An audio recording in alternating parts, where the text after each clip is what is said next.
Kam qëndruar vetëm, pa një shok banke që secili do i shrit me idenë e tillë. Unë mendoj që prind i kam faje.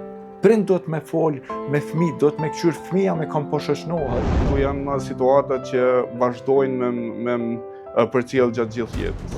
Si pasojë e çkafit e ke ndje veten si të bullizum?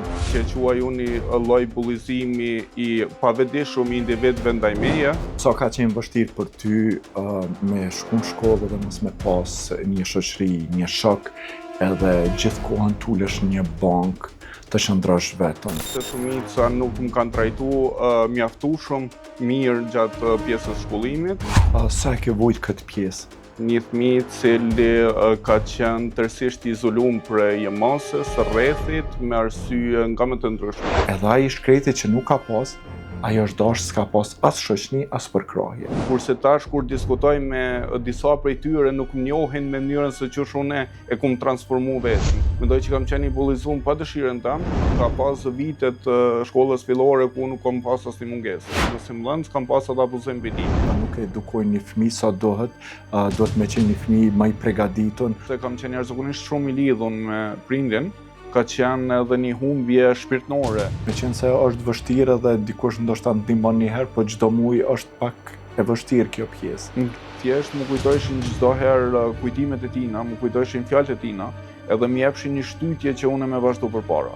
A ka pas ndonjë person që je zhgënjur nga ai, ndoshta ke prit momente të caktuara që ke me pas krah edhe realisht nuk e ke pas? Unë kom jetu në atë periudhë me një ndihmë sociale të cilën ma ka jap shteti në një vlerë prej 55 euro. Nëse kishte qenë një ofertë nga një parti politike që me qenë në një pozitë bajagi të kënaqshme edhe një pakt të kënaqshme, e kishe pranu?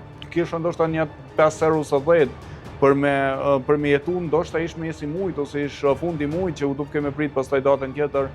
Nuk e kalojnë as testin me shkrim edhe fatkeqësisht janë të punësuar. Saqë njerëzit kanë paragjykuar që unë nuk jam gati me u vesh, nuk jam gati me ble garderobën më të mirë. Se ka qenë një periudhë ku unë ku mendu që dohet me pas ndoshta veç një mujore me ardhur në studime. E pse duhet me qenë pa tjetër pjesë e politikës edhe mi hup motivi mu shkollu? Që duhet me qenë edhe servil për me qenë pjesë e partive politike.